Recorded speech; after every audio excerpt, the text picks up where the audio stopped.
About Infosectrain, we have started in 2016, and we provide wide range of certifications.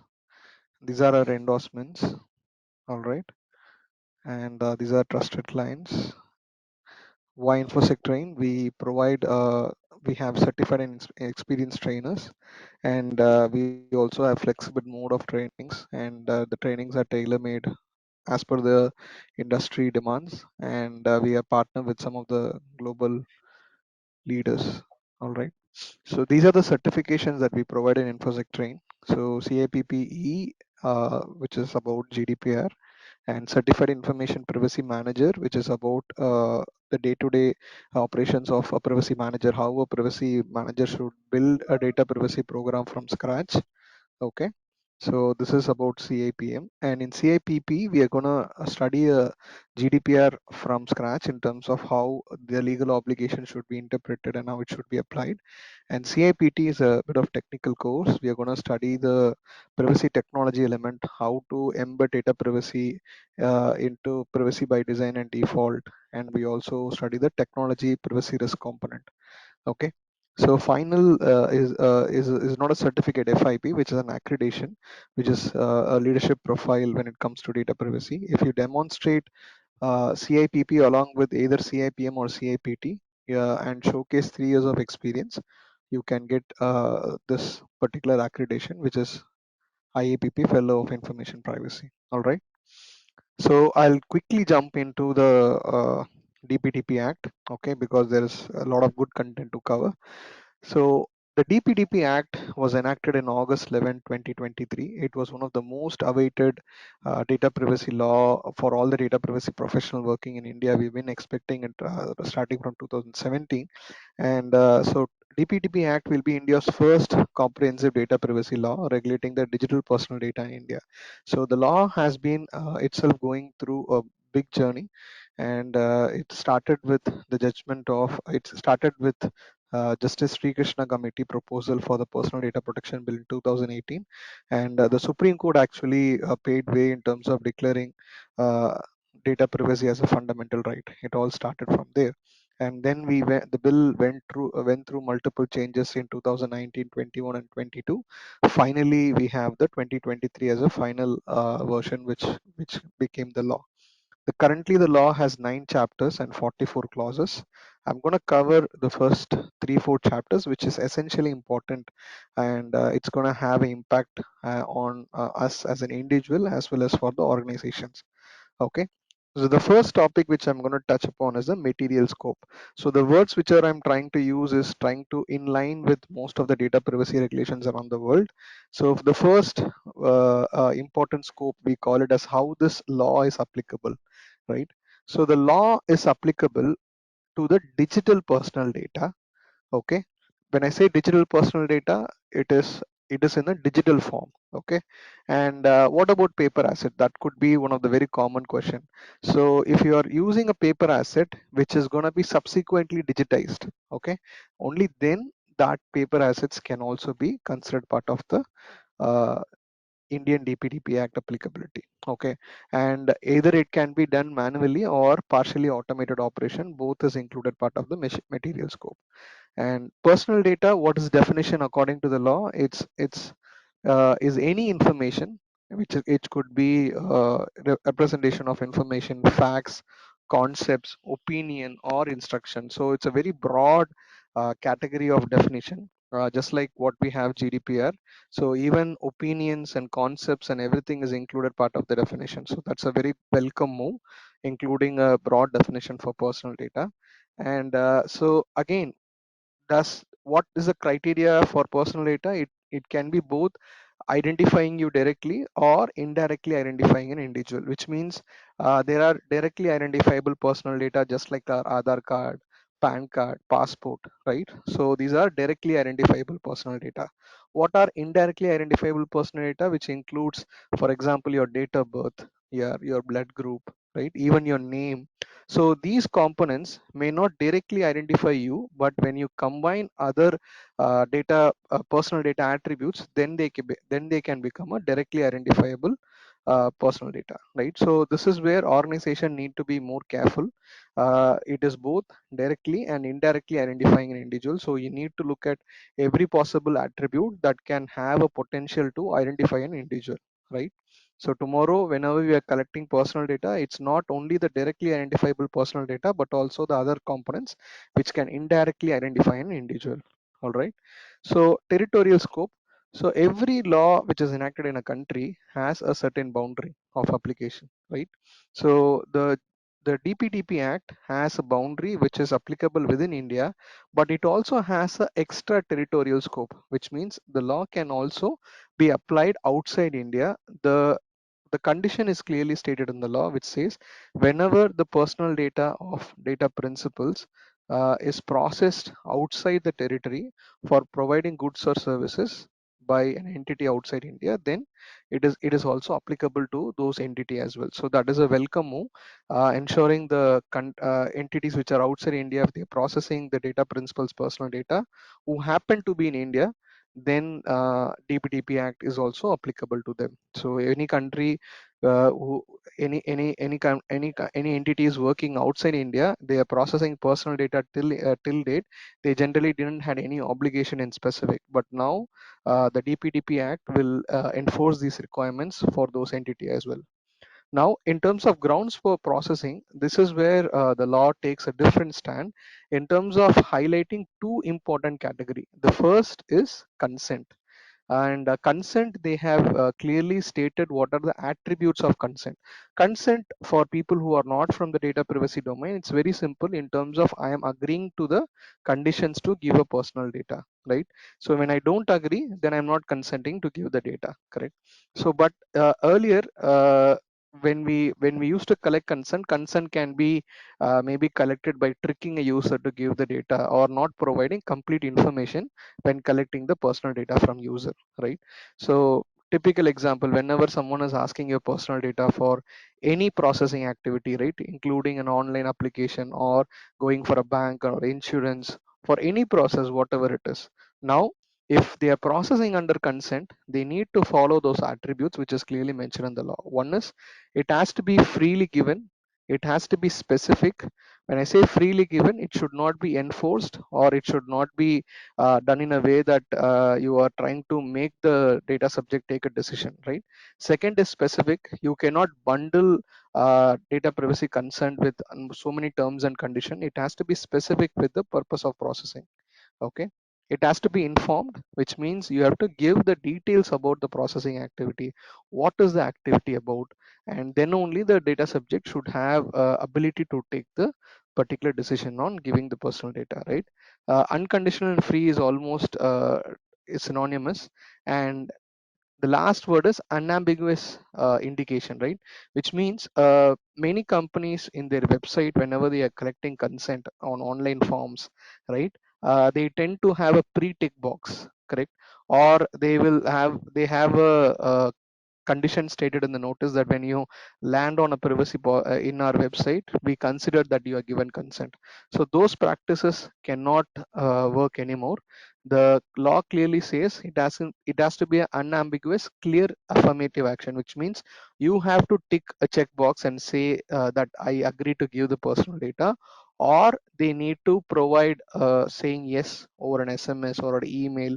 There are different ways to confirm a affirmative action. Okay, so this is the first category, which is going to be the most important power, which is going to be given back to the data subject in terms of they control what to give and when to give and how to give, right? And the second category is a broad term which is called as specific legitimate uses.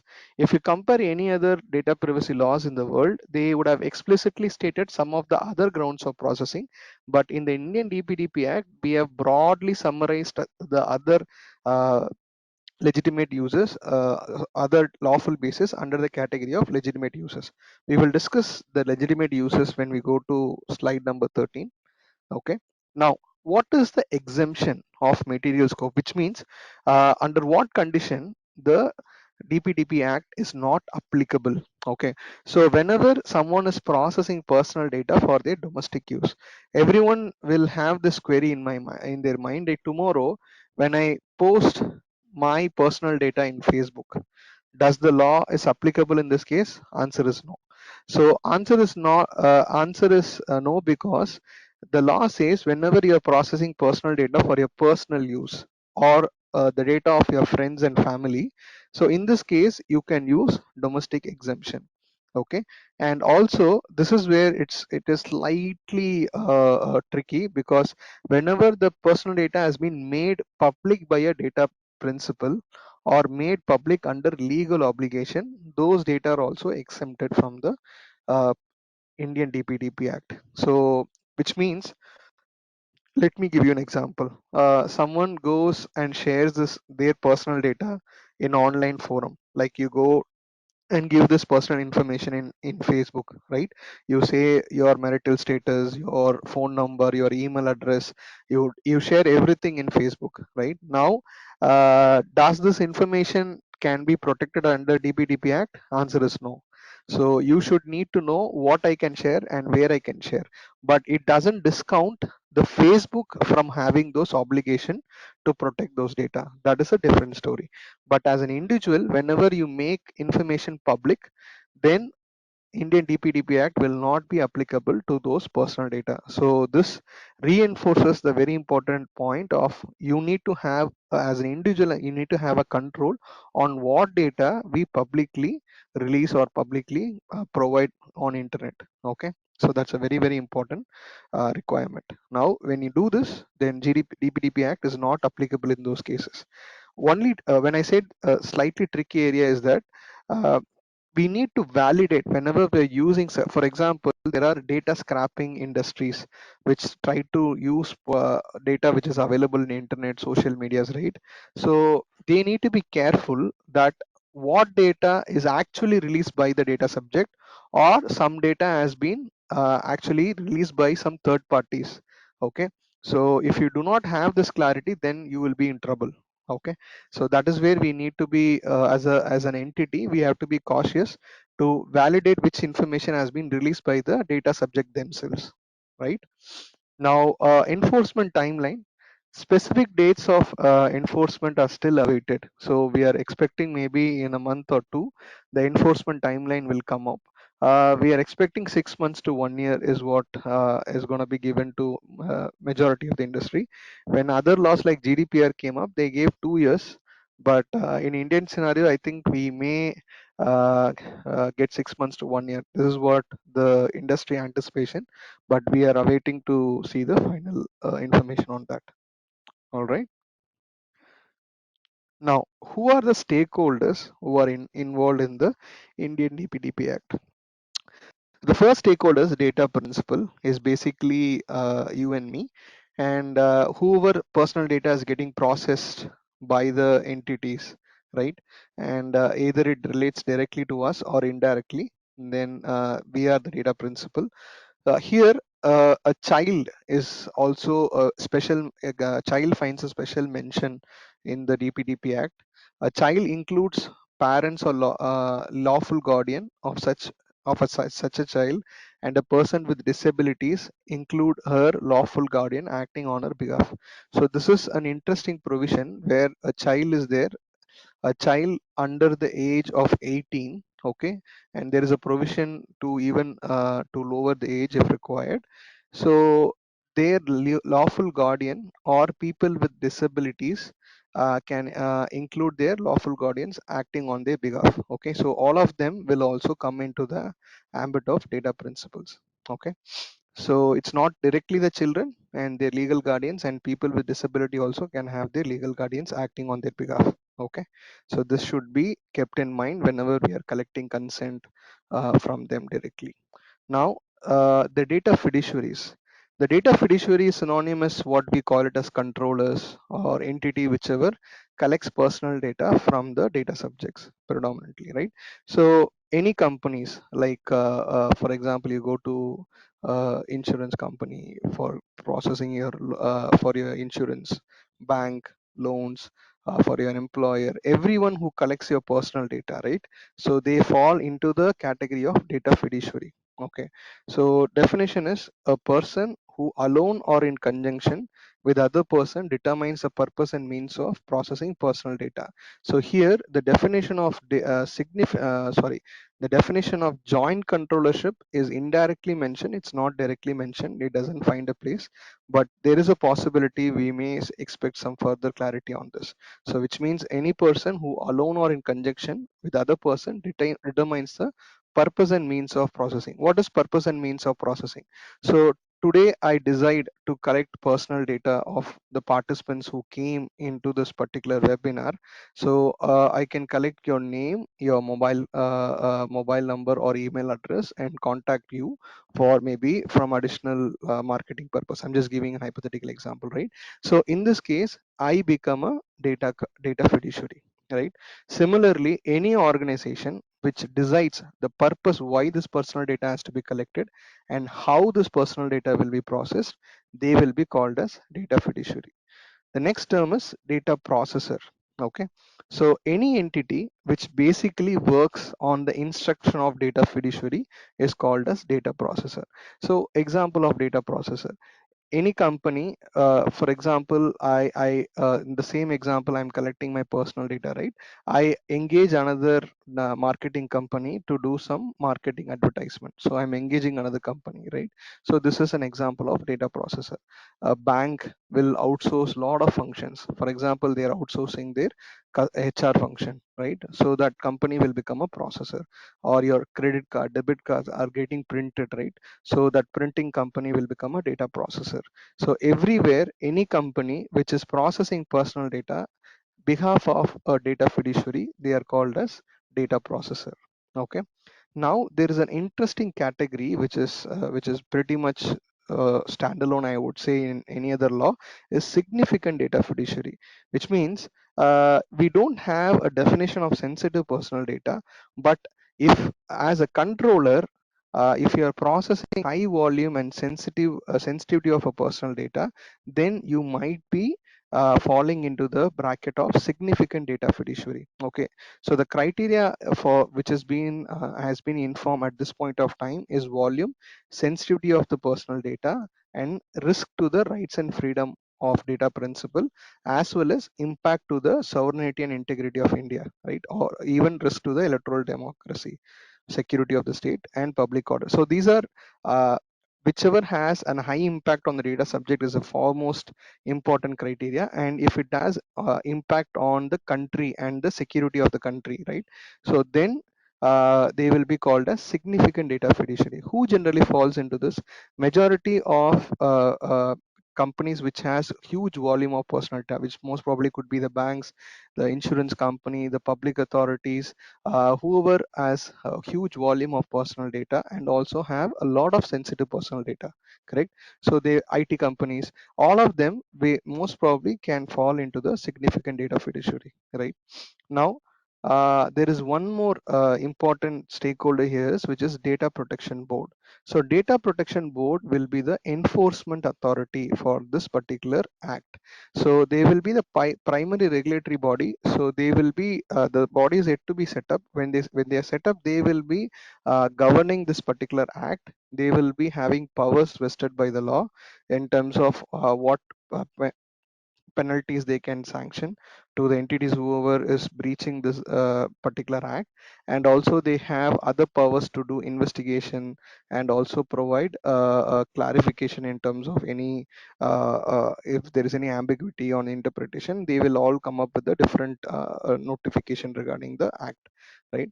So if there is a if you find the sanctions or certain judge verdict given by data protection board, you are not agreeing to that, you have a in terms of appellate mechanism to go and seek for remedy, right? If you are basically not happy with certain verdict, you have a period of 60 days to go and appeal. So the appealing mechanism is again in line with many data privacy laws, which is the governance of how a enforcement authority will work, right? So if we have to challenge the enforcement authority, you have an option to go and file appeal with the telecom dispute settlement tribunal. Okay, so they will handle the appeals and complaint and related to the orders and direction by the data protection board.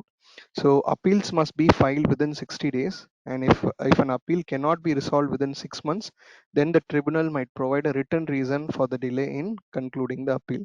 So this is in turn trying to give a mandate to the appellate tribunal to close all the pending cases before 6 months. Okay, so that is the sort of an indirect mandate given to the tribunal. And consent manager is one of the kind which has been brought in the Indian DPDP Act.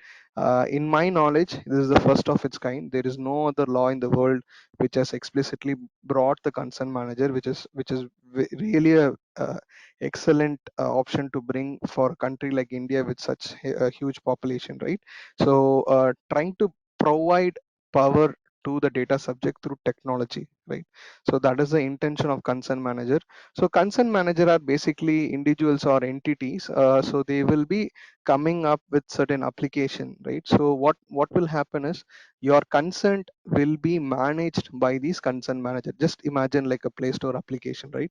So it will give you a purview of which entities have taken your consent, and what are your options to raise data subject right, and what stage is your right, or if you have to withdraw your consent. So a lot of things will be facilitated by this consent manager. Now consent manager is going to be an interoperable platform, and it will also be registered with the board. So these are two important requirements. It is interoperable means it is going to be synced with many existing platforms, and also it's going to be registered with the board, which means they will have their accountability requirement clearly set up. So this consent manager are going to be answerable to the data subjects as well as to the data protection board, right? So they will be facilitating the data subject. At the same time, if they falter, then they are also answerable to the board as well as to the data subject. All right. And so data protection officer, so the word data protection officer is actually linked with the significant data fiduciary requirement. But if you ask me as a practitioner, I would say every entity, whichever is processing personal data, they need to appoint one authority. You call them as a data protection officer or a concern authority, but there need to be a concern in charge who has to be appointed. But when we come to significant data fiduciary, the law clearly says you need to appoint a data protection officer. So the data protection officer requirement is being spelled out in terms of the person has to be a resident Indian appointed by the significant data fiduciary. So in terms of what they need to do in terms of certain qualification criteria or many elements can be expected in the upcoming notifications. All right. There's a very interesting position the DPDP Act has taken, which is the rights are granted based on a lawful basis. Okay, if you see any other law, the rights are independent of your lawful basis. So here, the rights are concerned with one particular lawful basis, which is consent.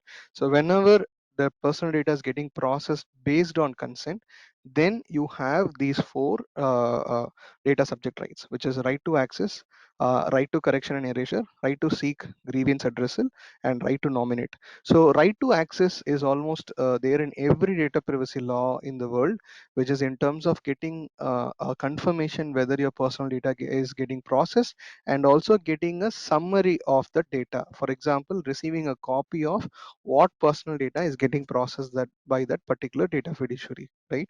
And the next is data correction. So data rectification, data right to correction is also a very common data subject rights across all the data privacy law, which is correcting any misleading personal data or inaccurate personal data in terms of completions or update. You can always ask the fiduciary to make update based on your request, right? Now data erasure is a very interesting part, which is which used to be an independent data privacy right in many laws, which is requesting the entity to delete the data. Okay, so the condition for deletion is not absolute, which means in every case it will not be successfully deleted. Okay, so there is a checks and balance when it comes to data erasure, which means first of all it has to be based on consent. That is the first condition. Second is the data whichever was collected is no longer necessary for the purpose. for it was collected, right? And unless the retention is necessary for a legal purpose, which means if there is a overriding requirement, if there is a law that requires the data to be kept, right? So in this case, we can actually cannot expect the right to erasure to be successfully implemented.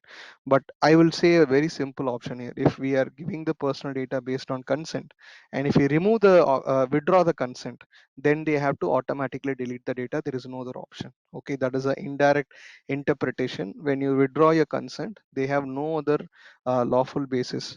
Okay, they have to withdraw the consent unless and until there's an overarching legal purpose or some other specific requirement from the law.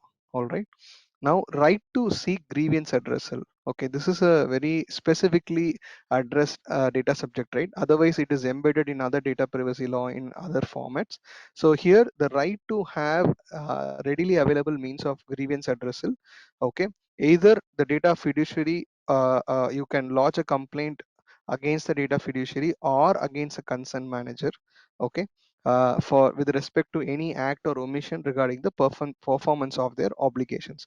So when they don't perform their obligations, which in terms of giving a privacy notice or thereof the requirements which is specifically mentioned in the law, like technical and organizational measures, right? So if they are not fulfilling this responsibility, obviously you can actually raise this grievance addressal. So this is actually a triggering point for the authorities to start the investigation and give penalty, right? So we are all looking forward to have this particular power to question the entities which have been misusing or abusing our personal data for a very long time.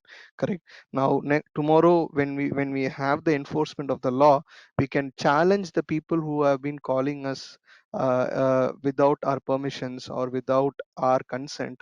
We can challenge and ask these people, how did you get my data, what is the source of this data? And if they don't giving a proper response, we can actually file a complaint against those company, provided those companies are actually companies. Okay.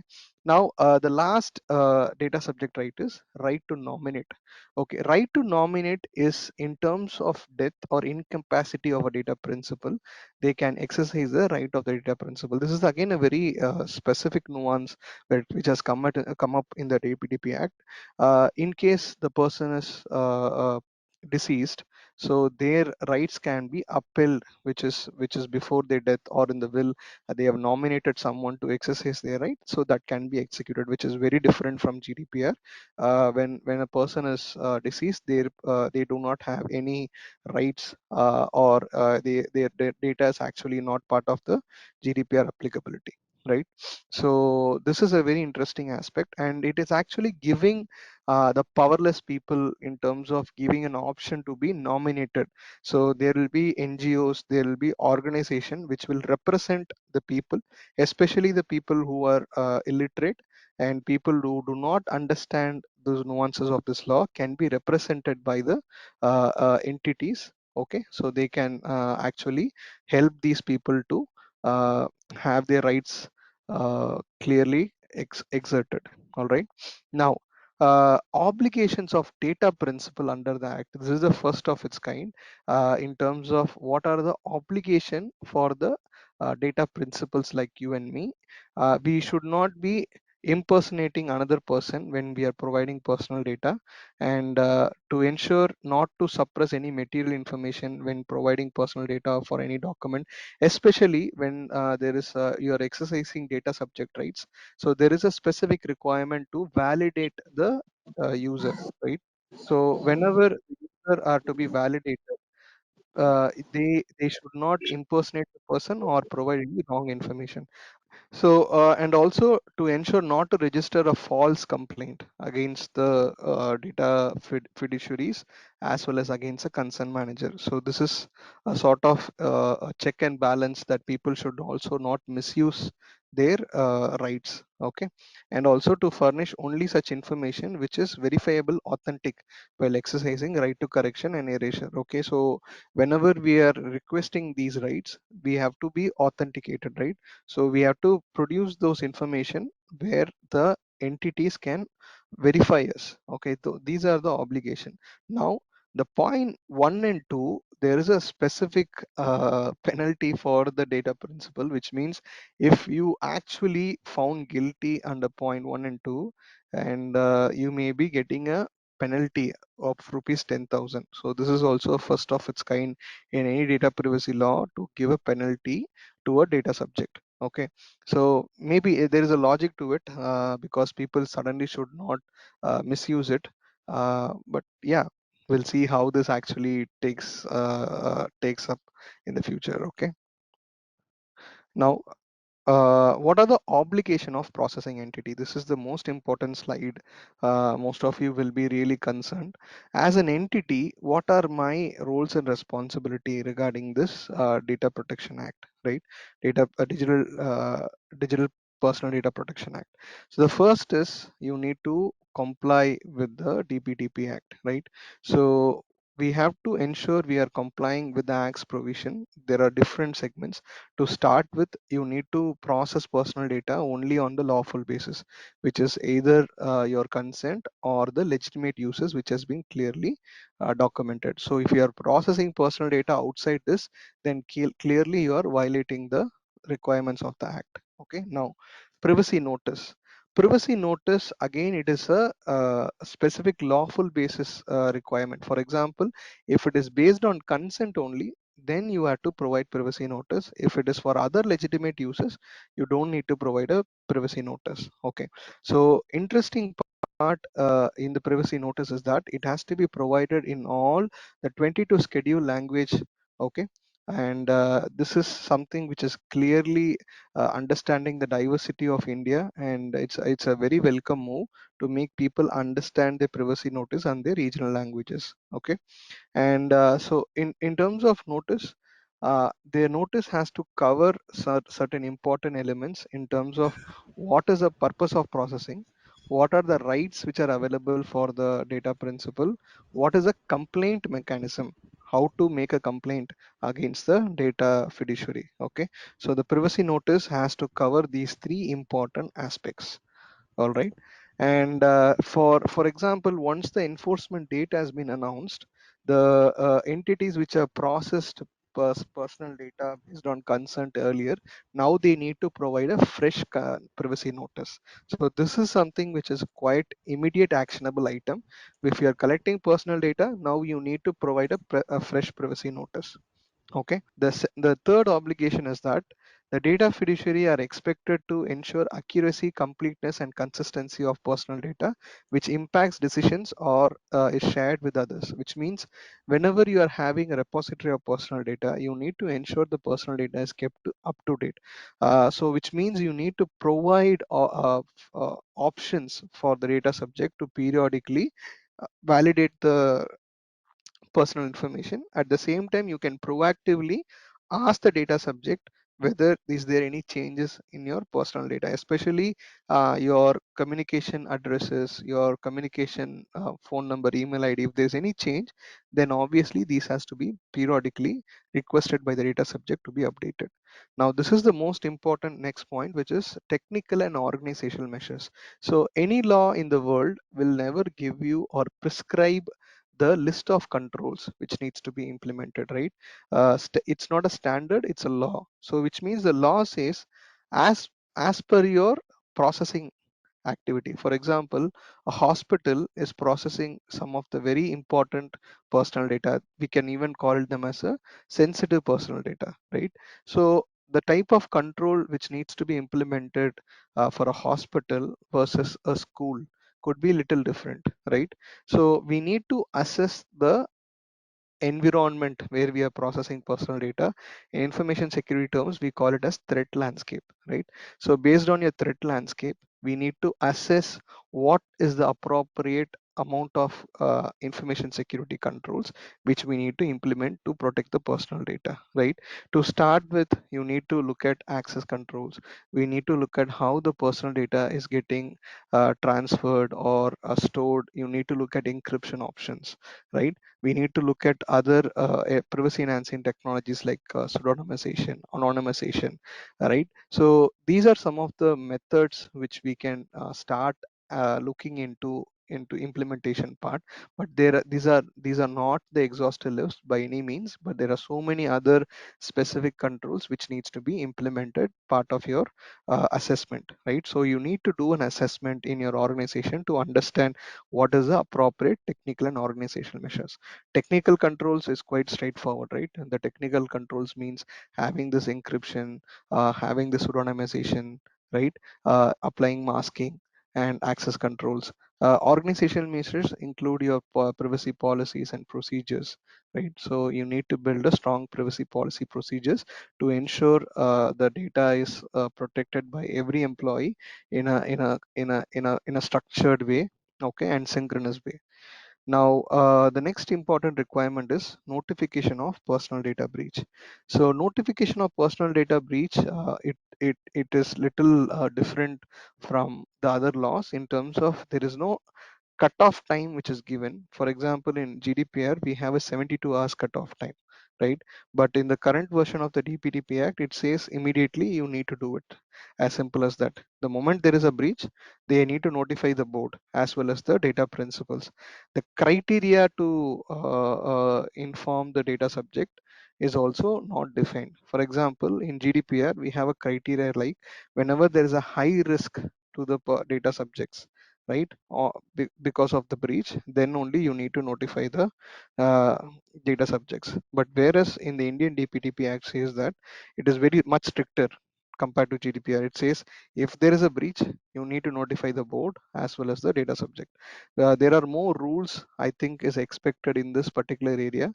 I think the board will come up with a specific instruction on this. Okay.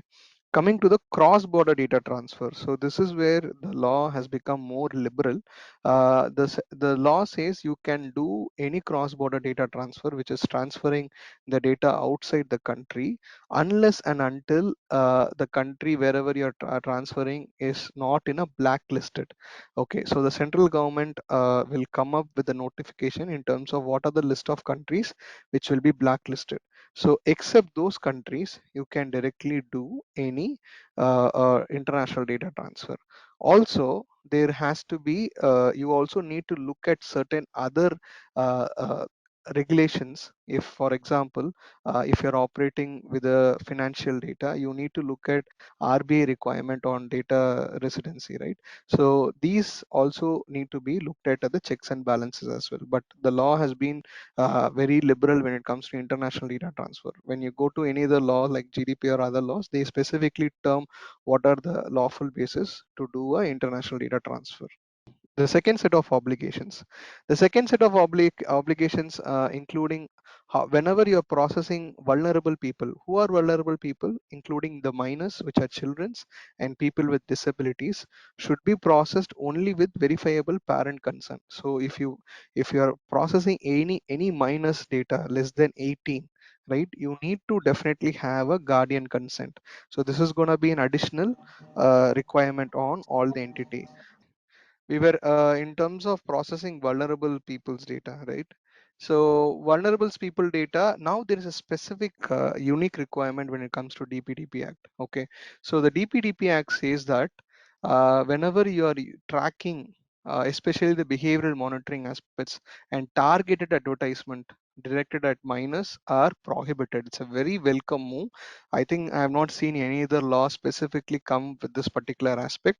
If you are doing direct marketing, okay, targeting at minors as well as tracking their human behavior as well as their behavioral traits over internet, this is completely banned in Indian DP Act. Okay, so it's such a welcome move, and that's gonna have a good impact on the society as well. Now, contracts have been a very important obligation. Whenever you are indulging a data processor, right, which whoever is going to work on your behalf, you need to ensure the uh, processor and controller will have a documented contracts. Okay, if the contracts are not in place, then then authorities are going to definitely have questions, and there may be a penalty associated with it. So any engagement with the processor should always involve a documented contract. Okay, so this is ensuring that the instruction by the controller, which is fiduciary to the processor, are clearly documented. Okay, and both the controller and the processor cannot go scot free saying that the instruction was not clear, right? So this is something which they need to look at. Now, disclosures, data fiduciary must provide details of all other fiduciary and other processor upon request by the data principal. So whenever the data is getting transferred from one fiduciary to some other processors and other third parties, wherever this information is getting shared, they need to have this clear trail of where all this information has been transferred.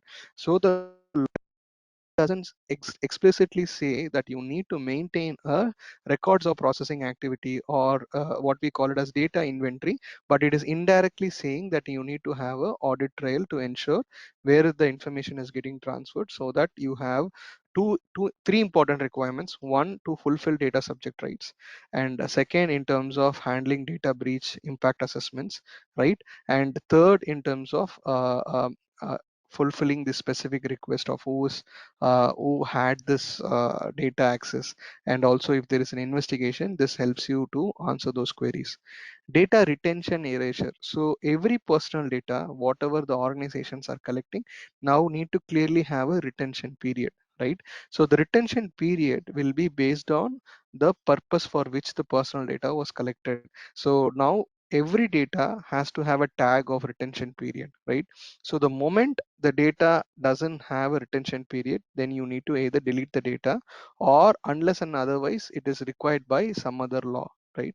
Example, if there is a employment law, right? Employment law says the data has to be kept for more than 5 years, even after the employee is resigned, correct? So there could be some other specific law that will demand the retention period longer than the purpose of processing, right? So this has to be balanced with that, correct? So now the important weapon with the user's data subject is that the moment you withdraw the consent, they will not have a valid basis to retain the personal data. They have to actually delete the personal data, right? They do not have any other option in that case. So that is why retention period is going to be a very important requirement. This is again reinforcing the requirement of inventory and records of processing activity, which means every personal data whichever is collected, we need to maintain what was the lawful basis, and we have to define the retention period. Okay, grievance readdressal has to be definitely looked upon by every entity. You need to have a specific department or a specific function within your data privacy taking care of the grievance readdressal. So the fiduciary has to come up with how data subjects rights will be enforced, how will you handle it, because we are expecting there will be a timeline which will be issued by the your data protection board, right? So they will come up, maybe they will give you 1 month or 2 month of calendar period to respond to the data subject rights. So this is definitely expected. So you may need to definitely look upon this particular function to be set up. Significant data fiduciary, if you are falling into that particular category, then you need to appoint a data protection officer. Okay, and second, data auditor.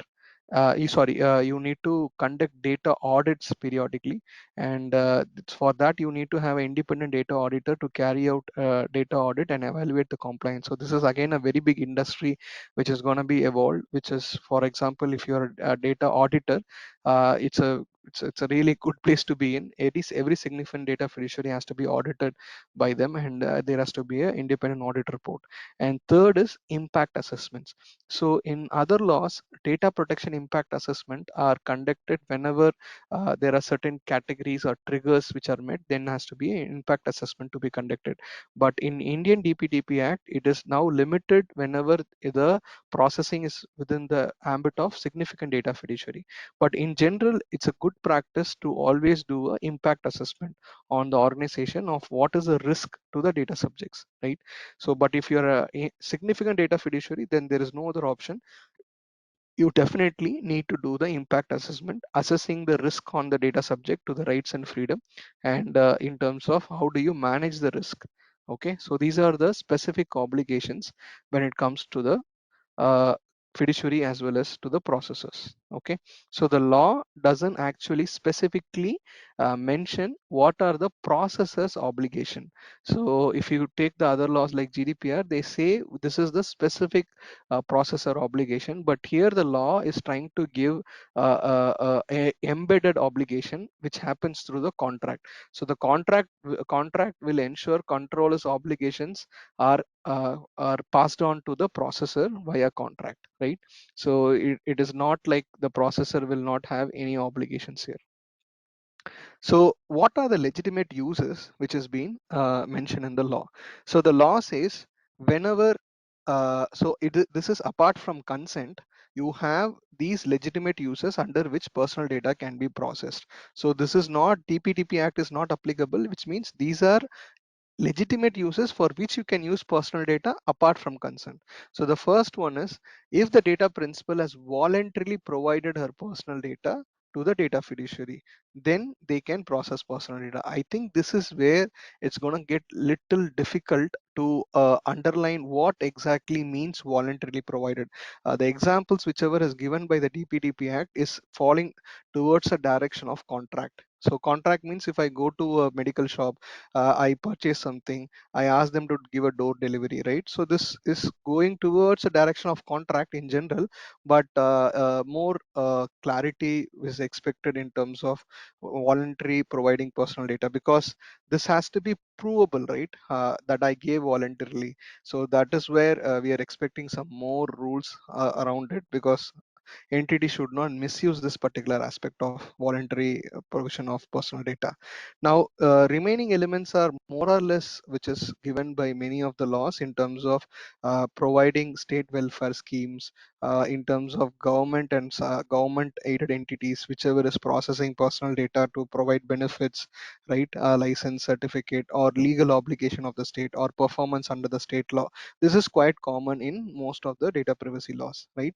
Again, compliance with the court judgment or issue of under any law, this is also quite common.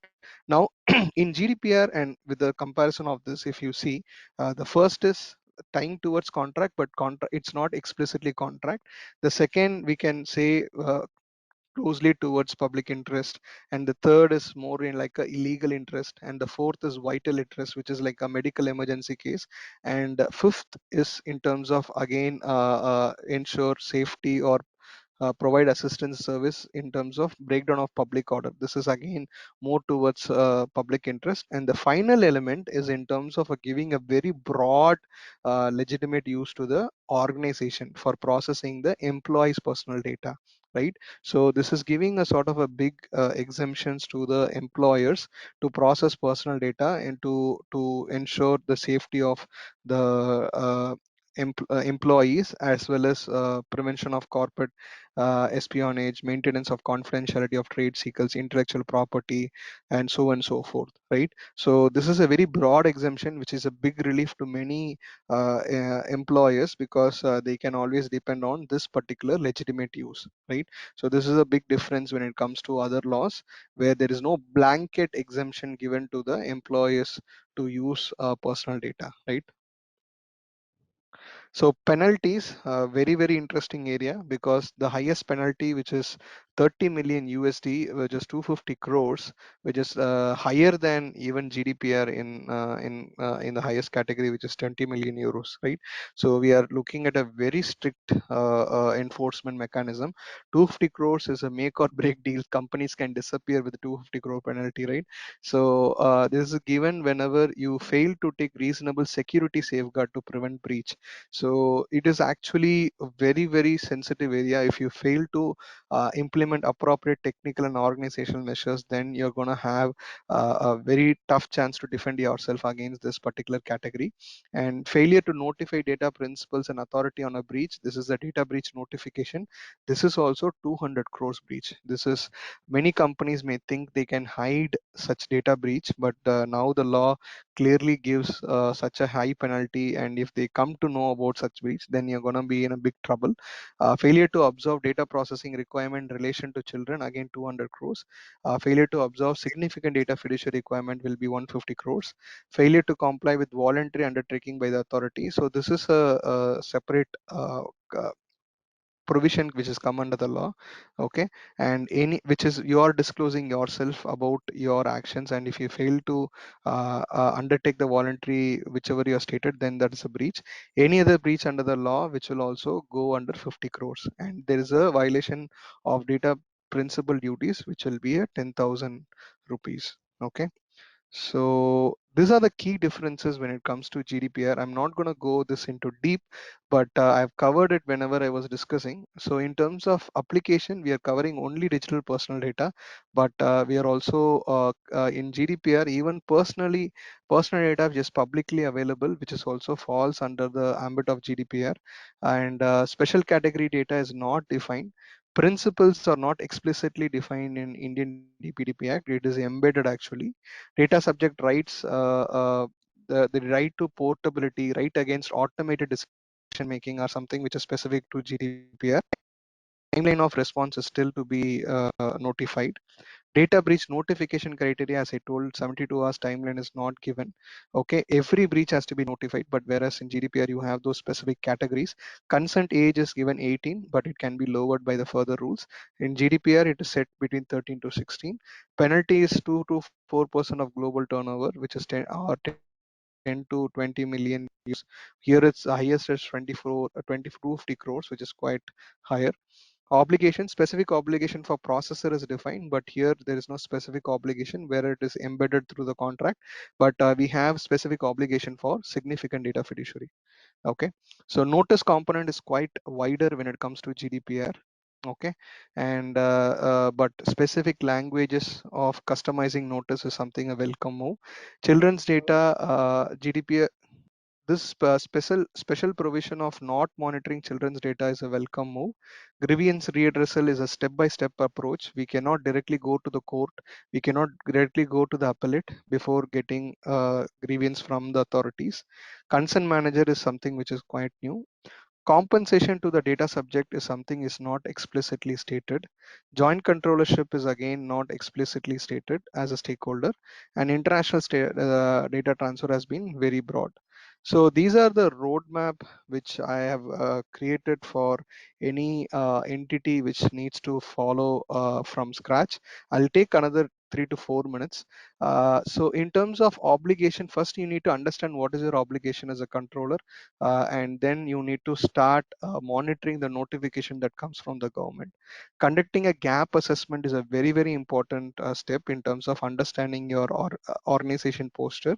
Appointing a DPO or an authorized person is the next important move. Setting up your data governance, data privacy governance, setting up a team, and conduct a data discovery in terms of what data is coming into your organization, and what is the lawful basis to process it or collect it, and build your privacy policies or update it. Okay, in line with the Data Privacy Act. Define the roles and responsibility, and provide privacy notice in all channels wherever you're collecting personal data, especially if you're processing based on consent. Conduct training and awareness program, very critical part, and implement a consent management mechanism to maintain the trail of consent wherever you're collecting. Demonstrate the trail of notice whenever you are providing trail, then you need to prove that it is based on consent. So then also establish technical and organizational measures which you have discussed, and deploy mechanism to respond and fulfill data subject rights. Valid contracts has to be in place. Conduct vendor assessments, and if you are significant data fiduciary, conduct DPIA data audits and also appoint DPO, and comply with the cross-border data transfer requirements. So these are the 14 steps every organization should definitely take it up whenever they are planning to comply with the uh, DPDP Act. All right.